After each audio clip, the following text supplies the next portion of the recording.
Welcome back to another crypto video on my Bitcoin, XRP, and whatever altcoin holders. I think today we've got something very interesting to discuss. First of all, just to give you guys an update, the crypto market is in neutral territory today. Bitcoin at roughly $26,000, Ethereum at $1,635, and XRP at roughly 50 cents flat. And like we can see over on the right, there's almost no movement today. Bitcoin up 0.11%, Ethereum up 0.13%, and XRP up 0.16%, with the best performer being a couple ones in the double digits and the worst ones being Gala, Rune, and Leo. But generally speaking, not a very eventful day. Having said that, for XRP holders, a rather interesting title and article just popped up, and it's based upon a tweet by John Deaton, and I want to read that for you guys as I think it was quite interesting.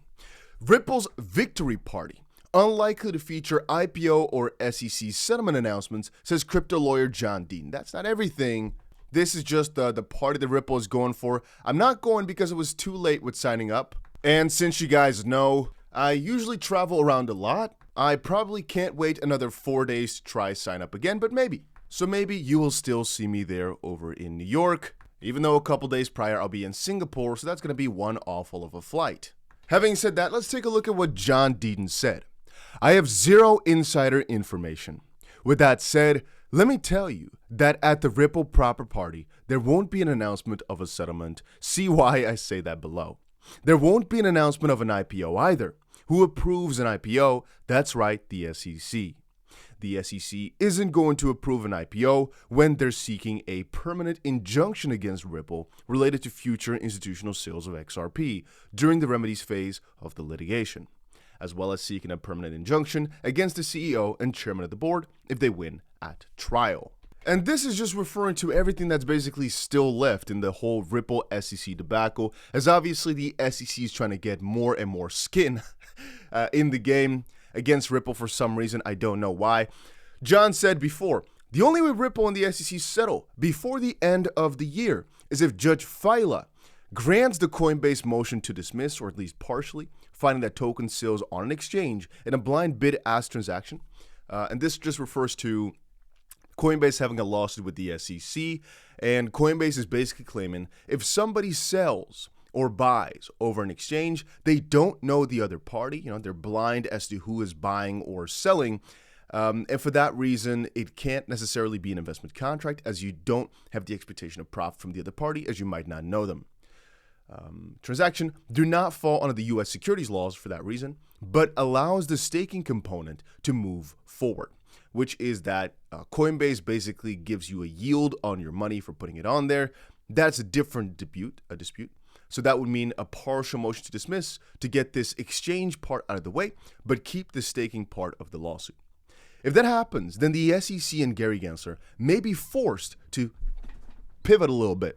I doubt the Solicitor General would allow an appeal in that scenario, one that could reach the Supreme Court, allowing for the High Court to further strip away not only the SEC's power, but all other federal agencies as well. That's only one of the posts I'd like to cover, though.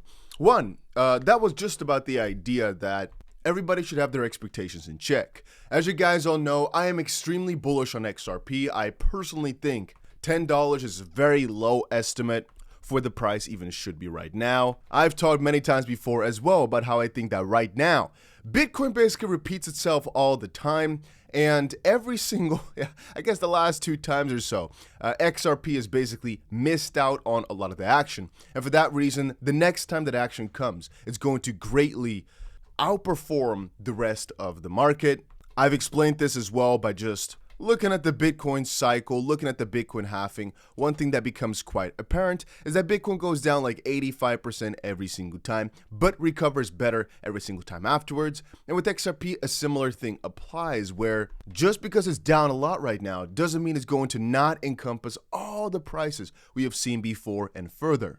Bitcoin, Ethereum are still significant portions above their 2017-2018 all-time high, For XRP, that price was like, let's call it $3. So if Bitcoin right now is up 40% above its all-time high from that level, which was $20,000. So right now it's not up 40% exactly, but you guys understand the idea. Then XRP at least should be at a couple dollars, like $5 or so, for it to basically be fair. And so with regards to trades, that's what I always keep in mind, that it's a lot smarter to open long positions because generally speaking, the price is gonna go up. On the short term, it may go down, but the trend has basically the uptrend has already started again. The bear market is over. It's just not a very bullish phase in the bull market, but we have started if you were to ask me. And having said that, I always have a link down below for BitGet, right? Well, apparently right now they've got themselves the King's Cup Global Invitational Competition. It's basically a very big 4-round competition with up to $2.6 million worth of prizes. And you can see this phase, competition phase has already started and it's going on for the next couple of days, but I believe you cannot register anymore. So the next phase you can register for right now is the futures copy trading competition. Afterwards, you've got a demo competition, and afterwards you've got a futures trading competition, a normal one. But yeah, like you can see right here, up to $2.6 million. You can also, I believe, win yourself a freaking helicopter, which is a pretty strange thing to give away. I'm like, what are you going to do with a helicopter? I guess I could put it on the roof of one of my houses. Not exactly sure what to do with a helicopter. This could be kind of funny. You know, this little how do you say, quad? And so yeah, I'm just letting you guys know that that is currently ongoing. And you can sign up with the link down below in case you wanted to try one of these different features. Well, right now you can get a lot more rewards for basically doing the same thing. As you can see, every section has different rewards, up to $80,000 for the copy trading, so just check it out. Copy trading itself, if you didn't know, it's a pretty interesting concept. You just basically look for proper traders and you press the button to follow them. So you basically follow their exact trades, or potentially you go for some sort of bot strategy and you make sure that your profile copies them to the core. Always be careful because some people like to blow their accounts very quickly, but others have some very long history of doing proper. Just check it out for yourself. There's a lot to uncover here. It's pretty cool though if you're not too much into trading yourself. So I'll leave a link for that down below because there's $2.5 million to be won. So yeah, it's definitely worth checking out. To continue on with my mission, and like I was trying to say at the start, John Deaton said this: "You could never underestimate the damage the SEC's lawsuit has caused, not only against Ripple, but XRP. 3 years of adoption. That's what it's caused." Just how long is 3 years in crypto years? Because I mean, 3 years in general is not that much time, I'd say, right? Well, depending on how you look at it, it's a lot of time, but 3 years in normal, not too crazy. 3 years in crypto is like freaking 4 decades in the normal realm. People seem to forget how much Coinbase promoted XRP before the lawsuit. See the example down below. I personally doubled down on my XRP holdings after Coinbase listed XRP. I think we're good. Should be good, I think. In 2019, I believe they started listing XRP after Coinbase promoted XRP's utility and listed the coin. In fact, every time you open the Coinbase app, this is what you saw, as XRP was basically promoted all the way through. And now, again, they've kind of gone for a circle. This is what John Deaton is not too happy about.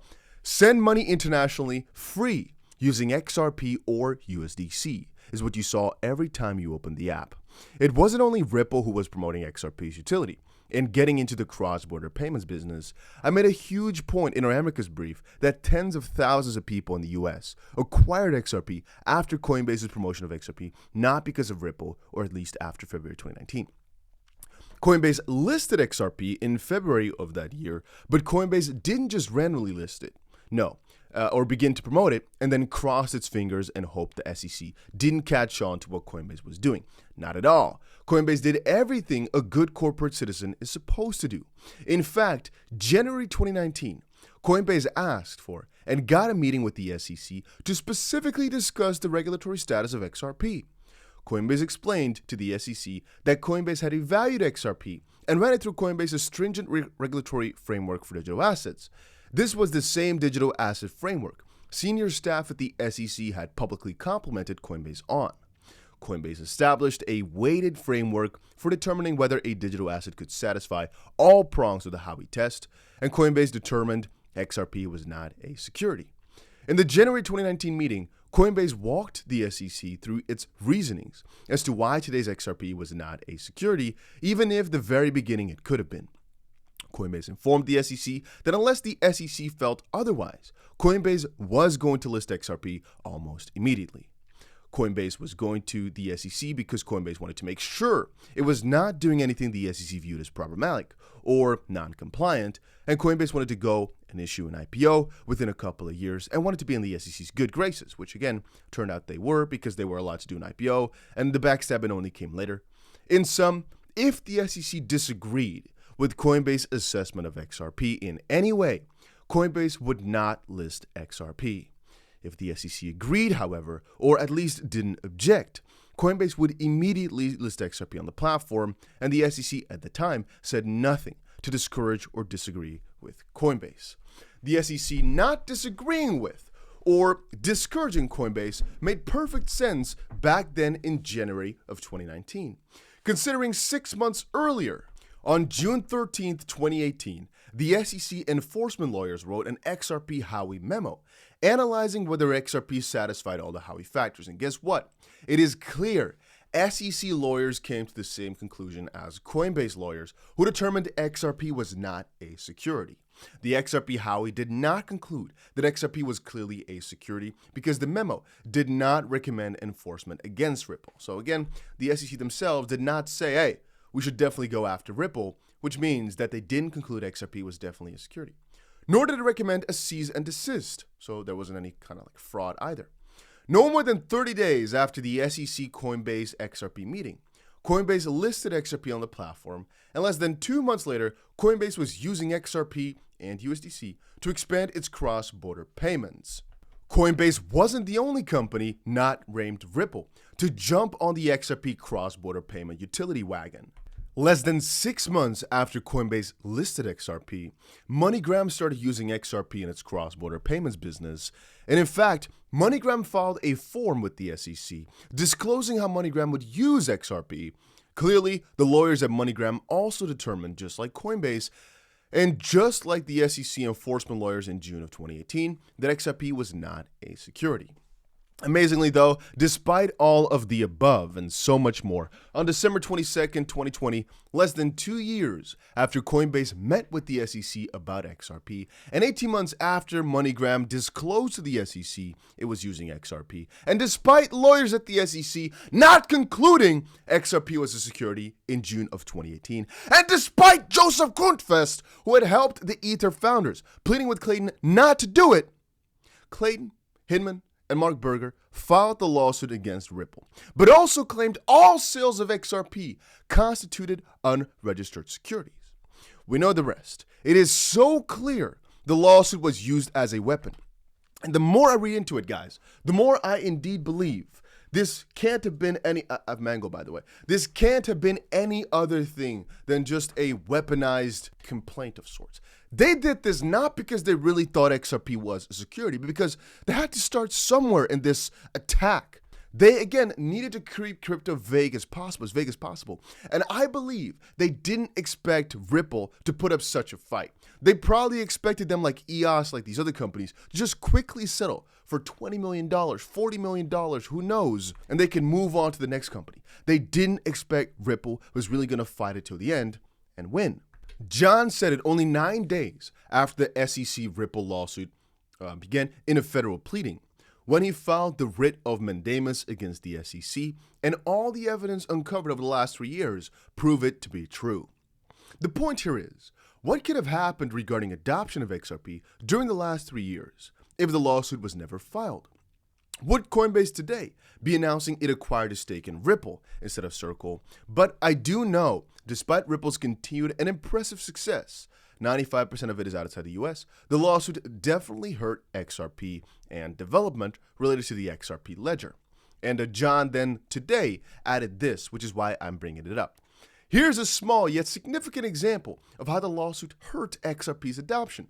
I was just purchasing an item over the internet, and the payment options included to pay with crypto using BitPay. BitPay originally included XRP. It was one of the first ones they utilized. After the lawsuit though, however, BitPay stopped processing XRP in the US, XRP was created for payments, Dogecoin was created for memes, yet because of the SEC, the joke token gets used as a payment token, but the payment token is not allowed. Yeah, SEC, that makes perfect sense. And indeed, looking at this, it is pretty freaking sad. Even though I am fine with these being on there, it's pretty freaking sad. Dogecoin and Shiba Inu are fine as payments, but XRP is not. It's just something to consider, something to think about, especially from the perspective that it was on there before. It's not like they didn't just, adopt it yet, like there's some other coins that are not on here. It's the idea that it was on there, but right now they're not putting it back because of the SEC's stupid rules, stupid pressure, etc., etc., etc. But hey, that's just a little bit of my frustration of the SEC's nonsense. Just wanted to get that out of the way today, as I believe a lot of it is BS. A little side note, guys, we got the inflation numbers coming out in about a week from now. I always want to adequately prepare y'all because these numbers are very important and they change up the prices a lot. I'll keep reminding you throughout the next couple of days, though, that this is going to be up and coming. So do not fret, do not worry, I've got your back. And that's about it for this little crypto update. Just the SEC is not fair. They hurt XRP a lot more than people realize. And make sure you check out that trading competition. The link is down below. And that's about it. See you guys again in another one.